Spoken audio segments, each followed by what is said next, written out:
We have received the Queen's Award in the UK.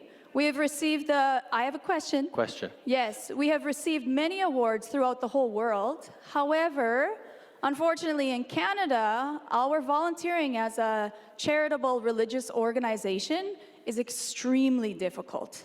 Extremely. That's why in actuality, we cannot do free volunteering to help our neighbors in need as we truly desire. So that's why we came here today to ask you to also look into the policies that religious charitable organizations have in our legislation so that it can also be changed, because maternal love is the love that's going to change the future of mankind.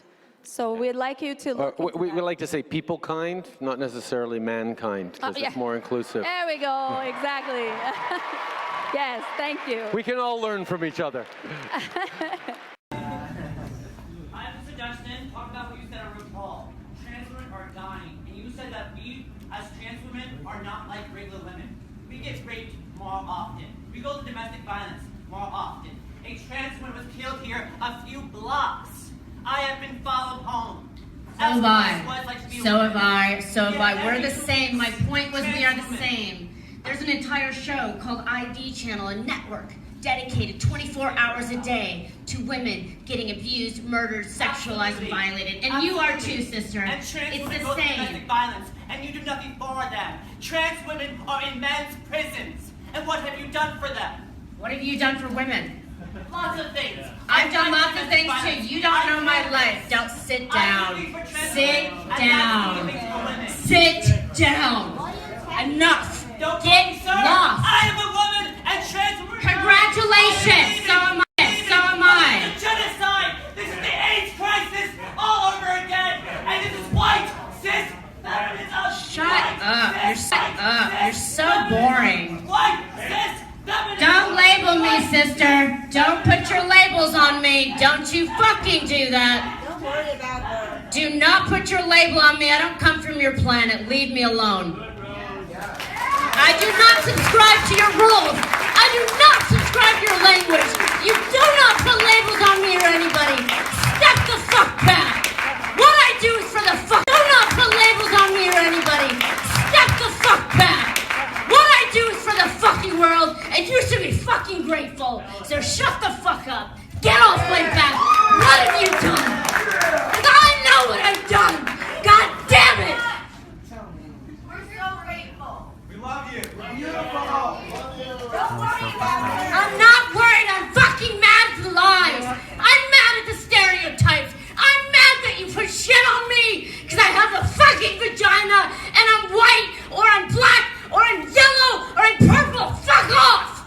All of us want to say it. I just do. God damn. He wants me to live in his option of one state, two system. That's apartheid, apartheid, apartheid. And I'm telling you this, no Palestinian will accept. Christian, I said many times, I have 7 grandchildren. I have 4 sons and daughters. I want them to live like Mr. Bennett's grandchildren and sons. I want to live and let live. And he's saying that he will not allow me to be independent in my own state. And he thinks that I will go forever living under his apartheid regime. There are roads in the West Bank that he's opening today. I cannot use as a Palestinian. Only Israelis can use.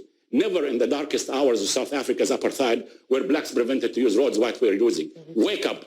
It should be a wake-up call to Israelis. I'm here to stay, yes.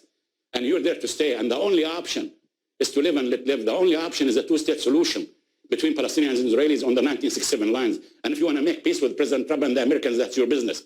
But I want to make peace with you, with Israel. You're my neighbor. That's what counts. I would like and to offer international law.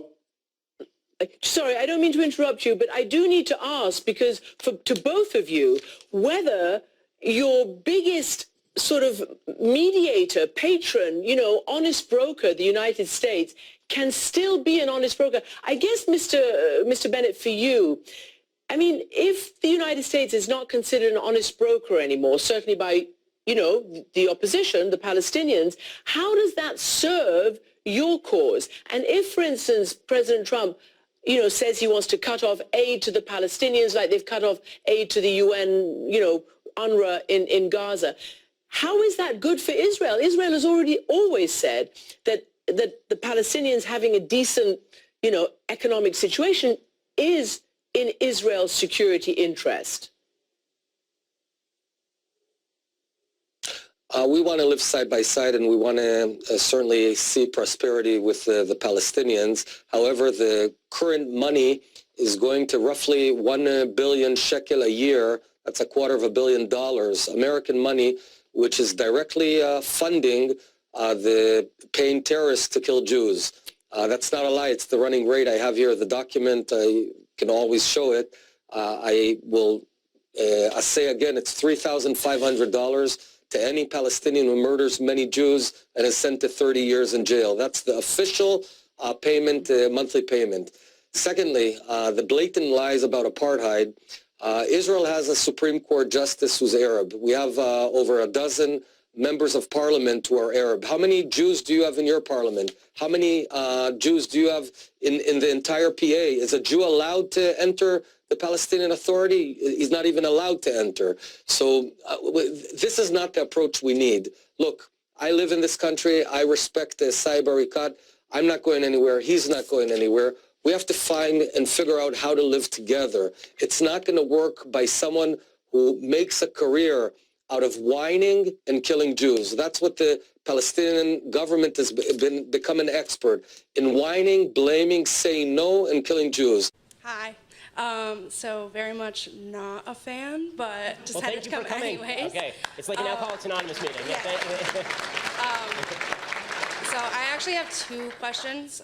The first one is, how do you account for like statistical manipulation when you present your facts that you presented in the beginning? So more specifically, when you were talking about percentages of blacks in X, Y, and Z, and when you were talking about the differences in wages today versus 20 to 50 years ago, how do you account for A, the difference in population among blacks versus whites or other races, and B, how do you account for the increasing gap between the middle class and the upper class? Okay, so, sorry, two things. There are two questions there. On any given statistic, I would bet we'd have a more productive conversation if I could actually give you the source. You could look up the source, and then you could ask specific questions about how those numbers were arrived at, because I'm giving you the bottom line, but I'm happy to give you the footnotes.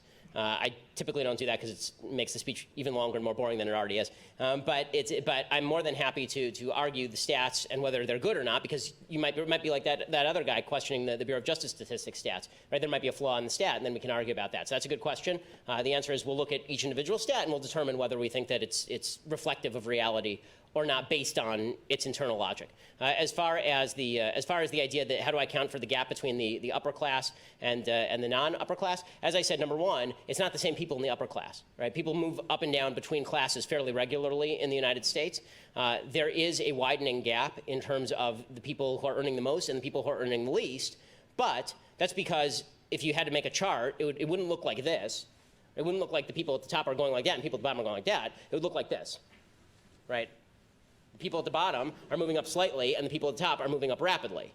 That's because investment income has done really well under the stock market, for example. So if you had money to put in the stock market, that's been doing really well for you over the past several years, which suggests that one of the ways that you get out of poverty is to save and then get into the stock market. Right? The point here is that when people focus on income inequality, I think that this is actually a rather large moral mistake. I think that focusing on poverty is a good thing to do. I think focusing on income inequality is not a good thing to do because there's no correlation between income inequality and relative rates of poverty.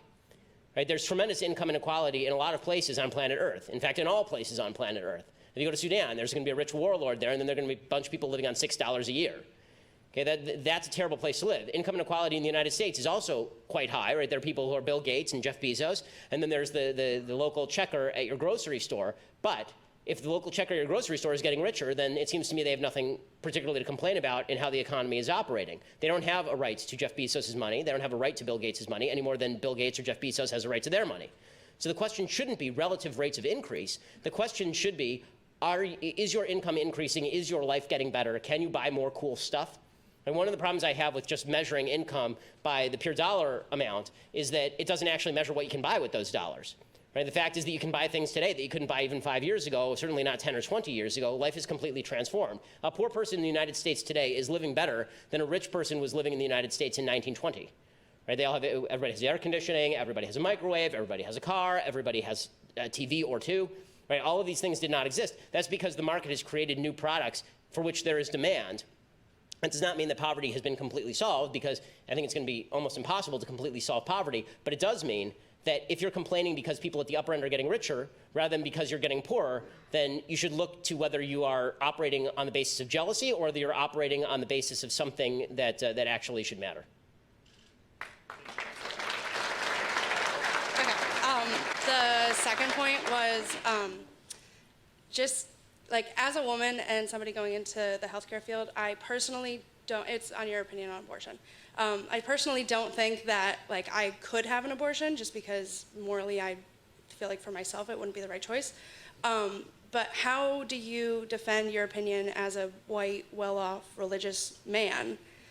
How do you defend your, like telling a woman what she can do with her body? Because evil things are still evil even if I'm a white, well-off religious man.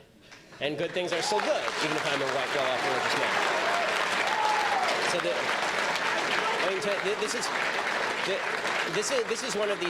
this is one of these identity politics points that I really I don't mean to come down harshly on you, I don't, but it is a point that I really have serious moral qualms with. I think it's quite terrible. The reason being that the people who were fighting against enslavement of black people were a bunch of well-off white men for the most part. Right? And those people were saying this is a moral sin. This is a moral blot. They weren't living in the South. They didn't own plantations. They didn't live the lives of the plantation owners. They said this is evil and we are here to stop it. Right? When you see something that you think is morally wrong happening, especially when you're talking about the taking of a human life, like listen, I think that you shouldn't go around randomly killing homeless people. I just have this view. I'm not a homeless person.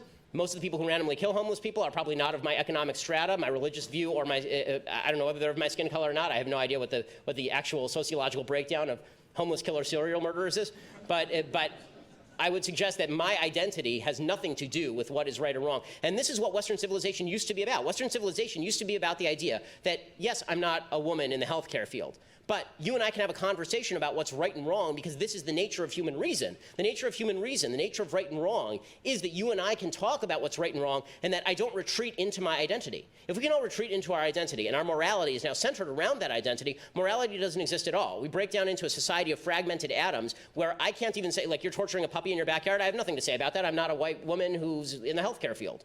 I'm not going to do that. I refuse to surrender the idea that I can have a moral stance on issues that are of concern to society and of concern to the well-being of the United States simply because of the color of my skin or the nature of my genitalia. And honestly, I believe any view that feels differently is sexist, racist, and bigoted.